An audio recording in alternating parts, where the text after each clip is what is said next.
પ્રાકૃતિક ખેતી અને રાસાયણિક ખેતીની જે ઉર્જા છે એ ઉર્જા જે કઈ રીતે મપાય છે એના વિશે છે આપણે એક નાનો સેમિનાર જેતપુર તાલુકામાં જે થયો છે બરોબર। અને જે ઉર્જા છે ઉર્જા કેને કહેવાય આ રાસાયણિક ખેતરમાં અત્યારે ઊભા છે બરોબર। એટલે આ રાસાયણિક ખેતરમાંથી લઈ અને અત્યારે એક મુઠ્ઠી ભરી છે અને હાથ થોડીક વાર પહેલાં જોયો તો ત્યારે નીચો નહોતો થયો અને અત્યારે આપણે જોઈ છીએ ડાઉન થાય છે બરોબર। તો અત્યારે ને અત્યારે આપણે પાછી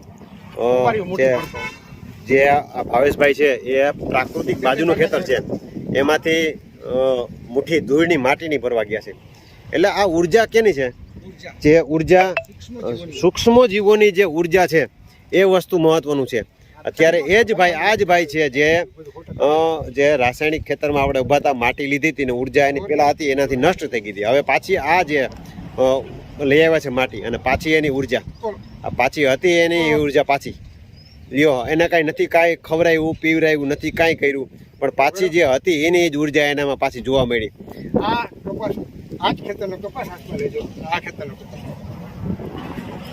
તો આ વસ્તુ એ છે કે આ ખેતરમાં પાકતા ઘઉં અને રાસાયણિક ખેતરમાં પાકતા ઘઉં એનાથી બે જે આપણે ખાય ધારો કે ઓમાં ઘઉં પાક્યા હોય નહીં ખાય તો એની ન્યુટ્રિશન વેલ્યુ કેટલી હોય આનું ન્યુટ્રિશન વેલ્યુ કેટલું।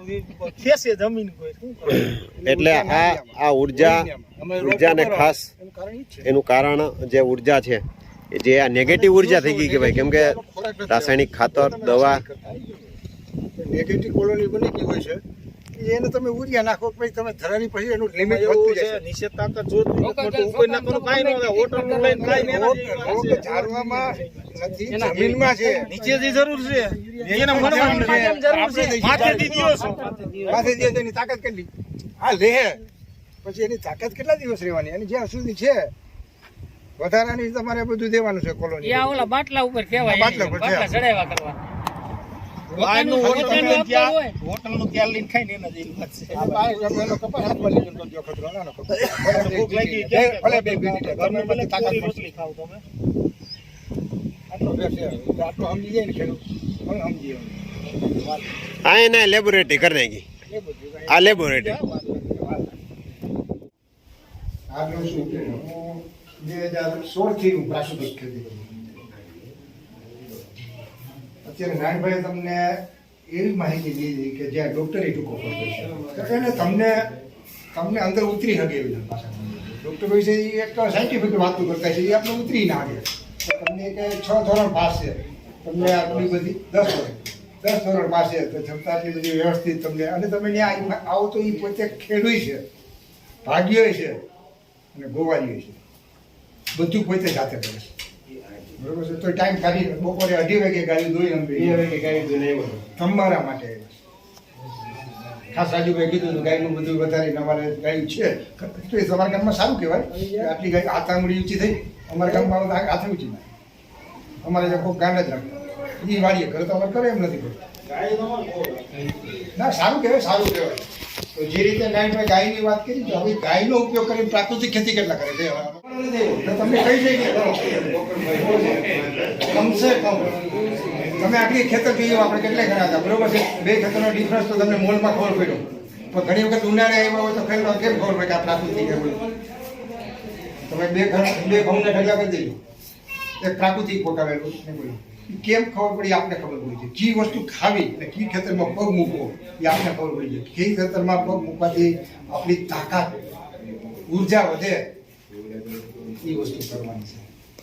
હું તમને જે એટલું એડવાઇસ નથી કરતો તમે 100% પ્રાકૃતિકમાં આવો પણ તમે ગાયું રાખો છો ગાય એક કંઈક ઓછામાં મારા અનુભવમાં હું તો નોકરી કરું છું નોકરી મૂકી છે વર્ષથી આમાં કંઈક જોઈ ગયો ના કંઈક છે પ્રકૃતિ છે આપણે અવરે રસ્તે છે આપણે બાપદાદાએ સારું જ ખવડાવ્યું છે આપણે ઘણી મોટી ઉંમરના છે આપણે આપણી પ્રજાને કંઈ સારું ખવડાવો કમસે કમ 1 વીઘાનું તો સારું ખવડાવો તમે તો બધા તમારી બાજુ તો ભાગ્યવત થઈ થોડુંક ઓછી અમારે તો જાગીરદાર જ છીએ તમારે કોઈ ભાગ્ય વગરનું કોઈ ખેતર જ નથી તમે તો જાત મહેનત કરી 1 વીઘાનું સારું તો કરો ભાગ્ય તો એ કરો ને મજૂર કહી દો ને તારજી મજૂરી લઈ લેજો પણ સારું ખાઓ અત્યારે કોઈ આપણી કોઈ જમીન કોઈ માતાને આપણે એને દ્રષ્ટિ નથી કહેવાતી. ધરતી માતા કયો કે આપણી માતા કયો કે ગૌ માતા કયો. આપણે એક તો પંચમહાભૂત અંગને સર્જી આખી સૃષ્ટિ હે ને પંચમહાભૂત ઉભી છે. ખાલી ગાયના છાણથી ખેતી નથી થવાની. શું કામ થતી પણ ત્યારે હે ને ઉર્જા, બેક્ટેરિયા અને અણુ. ઉર્જા જો હોય, ઉર્જા તો આપણે ખતમ કરી નાખી, નીચે અણુ ખતમ કરી નાખી, બેક્ટેરિયા શું કામ બોટલ આવી ગયા ફેલી ગઈ. ત્યારે સંજોગો એવા હતા, ફરજિયાત હતું દેશમાં એ ટાઈમે 1950 કે 60 ની અંદર જે બધું રાસાયણિક આવ્યું ત્યારે તો આવી રીતે મિટિંગો ભરતા સરકાર. આપણે તો ખ્યાલ ના હોય, અમે અનુભવ જાણ્યા મોટા મોટા સાહેબો યુનિવર્સિટી, મારી બેબી યુનિવર્સિટીમાં ભણે ત્યારે કહેતા કે યુરિયા ત્યારે મફત દેતા, લોટમાં માપમાં દેતા. એટલે 2 વર્ષ તો મફત દીધું કે આમાં ચલો. હવે જઈ પછી નીકળતા નથી. હવે સરકાર પાછી કાઢવા આવી છે. તો સરકારને ખબર છે હું કામે નીકળવું, આટલી મહેનત કરે છે. અમે આપણા રાજ્યપાલ દેવરસજી કેટલી મહેનત કરે છે, છતાં આપણે જેટલું બધું આપણે જોઈએ તો કમસે કમ તમે શરૂઆત 1 વીઘાથી કરશો ને તમારે ખાવા માટે તમને કુદરતી વિચાર જ સ્વાત્વિક આવશે.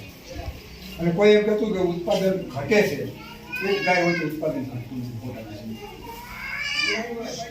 1 ગાય હોય તો તમે 30 વીઘાની ખેતી મફત કરી શકો છો. તમારે કોઈ ગમે ત્યારે સ્પેવ જો શીખવું ગમે ત્યારે આજે બરોબર છે. મારી ત્યાં આવો, ગમે ત્યાં આવો, અહીં આવશો અમે કમસે કમ ખાવાની શરૂઆત કરો. ખાવાની વસ્તુ તો તમે 1 વીઘો કંઈક ખૂણો તો નફો કાઢી રાખો. કારણ કે કોઈ એક કોરોના આવ્યો, કોરોના કોઈને ઘણા થયો છે, એમાં આખા વિશ્વની અંદર કોરોના થયો, એક જ ટ્રીટમેન્ટ હતી, જીપની ટેબ્લેટ આપતા.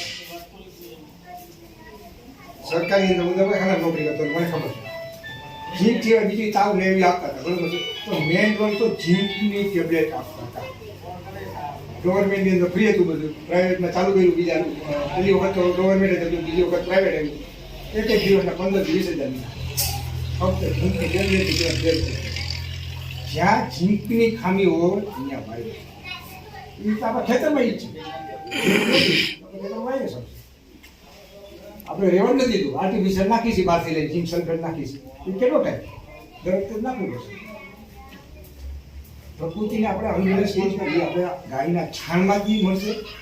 અને થોડુંક આપણે એક હું તો અલગ પ્રકારની ખેતી કરું છું, પંચમહાભૂત આપણે વૈદિક પરંપરાગત ખેતી કરું છું. કે શરૂઆત આમાં ખેતરે જાય કોઈ કેટલા જણા માથું ટેકે છે, સાચા દિલથી કહી દે. કોઈ માતાજીનું કોઈ ધરતી માતા કોઈ માથું ટેકે છે, એનું રિઝલ્ટ જોયું કોઈ દી હમણાં થોડા રિઝલ્ટ બતાવીશ. તમારા ભાઈની જમીન છે ને, યાદ આજે છે કાંઈ વાંધો નહીં, આપણે એના તરફ તમે કરી દેજો પ્રાર્થના. ખાલી પ્રાર્થના કરશો ને, એમાં પ્રકૃતિ ખેતી કરતા છો ને, ધરતી માતા તમારી વાત કરશે. તમને કેમ વાત કરી હમણાં બતાવીશ, તમે માનો છો. અહીં થોડા મેં બતાવ્યું આપણી ઉર્જા તમને ખબર પડી ને, તાકાત. 7-8 ખેડૂત હતા, તમે એની માટી હાથમાં લીધી તો ભાઈની ઉર્જા એકદમ તાકાત વધી ગઈ. પ્રાર્થના કરવાથી એટલી તાકાત. સવાર સાંજ 2 વખત પ્રાર્થના કરો. ખાલી વાણંદ જેવો વાણંદ દુકાન પડે તો પ્રાર્થના પાછળ નમાવે છે. આ તો આપણું ભરણ પોષણ કરે તો કેમ જ ખબર વિચારવા જેવું છે. તમારે પરિવારનું, દેશનું, મજૂરનું બધાનું ભરણ પોષણ કરે છે. પ્રકૃતિનું કરે છે. જે પ્રાકૃતિક ખેતી કરે છે એને તો આખી પંચમહાભૂતનું પોષણ કરે છે. નાના એ ઋષિ કહેવાય. પ્રાકૃતિક ખેતી કરનાર એક મોટો ઋષિ કહેવાય છે, કારણ કે બધાનું ધ્યાન રાખે છે.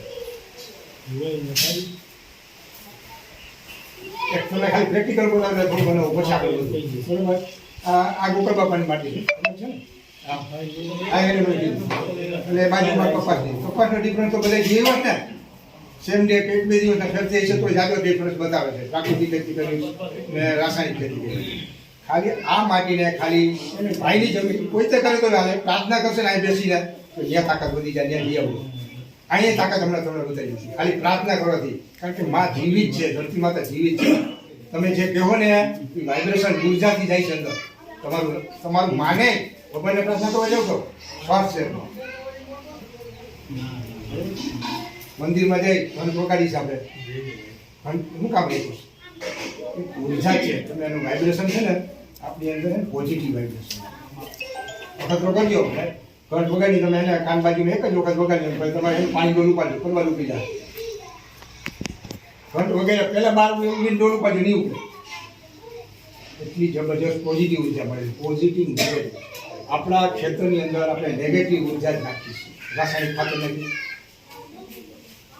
ખડની દવા નથી સૌથી વધારે તો ખડની દવા નુકસાન કરે છે ખડની દવા એટલે હું શું ખબર છે આપણે ગમે તે મારો ખડની દવા એક પ્રજનન શક્તિ અટકાવવાની એમાં છે બરોબર કોઈ પણ તમે ખડની દવા મારો એટલે હું થયું ખડ થતું નથી મરી જાય ને કોઈ બીજું ખડ હોય એવું ઉગતું નથી એટલે પ્રજનન શક્તિ ખતમ થઈ છે તમારા ખેતરમાં 4 થી 5 વખત મારો તો એની માંડી તમે ખાઓ શું થવાનું આપણી ભાવિ પેઢીને હું દેવાના છે આપણી ભાવિ પેઢીને સમજવા જેવી વસ્તુ છે ખડ પ્રાકૃતિક ખેતીમાં ખર્ચ નડે છે અમને કહે છે પણ એનું મેનેજમેન્ટ કરવાનું છે ખડ એ કુદરત એમને ઉગાડે છે ખડ એક જાતનું કાર્બન જ છે કુદરત એમને નથી ઉગાડતી હમકામ ઉગાડી છે એટલે બધું અલગ અલગ પ્રકારનું હમકામ એને કર્યું છે નિર્માણ કાંઈક જરૂરી છે તો કર્યું છે મારા હું કામ કર્યું સિંહ હું કામ કર્યું ઘરનું હું કામ કર્યું સટનું કામ કર્યું અલગ અલગ પ્રકારના જીવ પ્રકૃતિને પંચમહાભૂતને જરૂર હતી એ તો ખડે જરૂરી છે તો એનું મેનેજમેન્ટ કરવાનું છે આપણે હા એના બદલે આપણે સીધું લાઇસી મારી છે ટરગા મારી છે કે ટરગા મારાથી લાભ થાય છે કપાને મારો કપા નુકસાન નથી થતું કપાય કે ફાયદા છે એના કોષ ઉપર તો અસર કરે છે અત્યારે લાભ થતો છે નો ડાઉટ જરૂરી છે એવું નથી કહેતો અમે એમ કે આવું બરોબર પણ શરૂઆત તમે ધીમે ધીમે અમુક વસ્તુ છોડતા જાઓ પેલા ખડી દવામાંથી તમે નીકળો પ્રાકૃતિક ખેતીમાં તમારે આવવું હોય તો શરૂઆતમાં તમે હું તો 35 રેશિયાથી આવો એ હવે શીખવા છું બરાબર ગ્રુપ બનાવો ગમે તે શીખવા છું અમુક એવા ફોર્મ્યુલા છે માંડવી છે માંડવીમાં કાંઈ રાસાયણિક ખેતી કરીને હીરો આવી દીધું કોઈને માંડવીમાં કોઈને હીરો આવી શું થઈ ગયું ગવત થઈ ગઈ ને પણ અમુક વસ્તુ તમે ઈર ક્યારે આવે કે લોહ તત્વની ખામી હોય ને લોહ તત્વ આયન તો આપણે ખેતરમાં આપતા જ નથી ને હવે કોઈ બહારના ન્યુટ્રિશનમાં તો આપણે હું આપીએ ઝીંક આપીએ છીએ સલ્ફર આપીએ છીએ કેલ્શિયમ આપીએ છીએ અને બીજું હું વધારાનું આપીએ છીએ ને બધું બધા ખેડૂત બધું નથી આપતા સલ્ફર ને ઝીંક વધારે આપે ને પોટાશ વાળું એનપીકે આવી જતું એ 3 આપણે કોમન આપે છે પણ બાકી જે ન્યુટ્રિશન છે ને આપણે અમુક લોકો દઈએ ને અમુક નથી દેતા મેગ્નેશિયમ સલ્ફેટ છે અમુક ખાતર ક્યાં કોમ્બિનેશન કરવું એ કોઈ તમને એગ્રોવાળે નથી શીખવાડતું રાસાયણિક કરો તો એમાં અમુક ખાતર તમારે અમુક ભરતું નથી બધું અત્યારે તમારી પણ માહિતી બધી જગ્યાએ મળે મોબાઈલ છે તમે મળો નાખવાથી ફાયદો નથી મોબાઈલમાં નાખો કયું ખાતર કેની ભેળવવું કેટલું ભેળવવું કેટલી મિનિટ કલાક અમુક ટાઈમ ભેળવીને તમે નાખી શકો છો બાકી તમે ઢગલો કરી દો તો નકામ રીઝન નથી કેમિકલ રિએક્શન થાય છે લાભ નથી મળતો એ અત્યારે ના મળે તમે નેક્સ્ટ મોડ લી ત્યારે બહુ સારું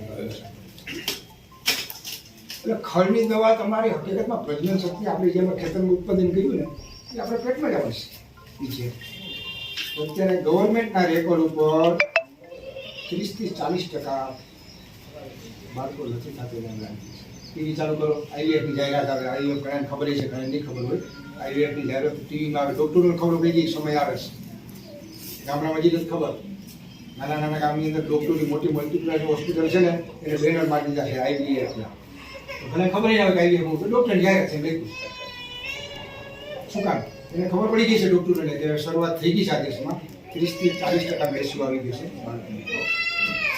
થાય તો કોઈ પણ મોલ આપણે એમાં ન્યુટ્રિશન વેલ્યુ તો છે જ નહીં ન્યુટ્રિશન વેલ્યુ છે જ નહીં આપણે બીમાર કોરોના છે ઝીંક નથી કેમ કીધું કોરોનામાં ફક્ત ઝીંકની ખામીથી થઈ ગઈ ગવર્મેન્ટ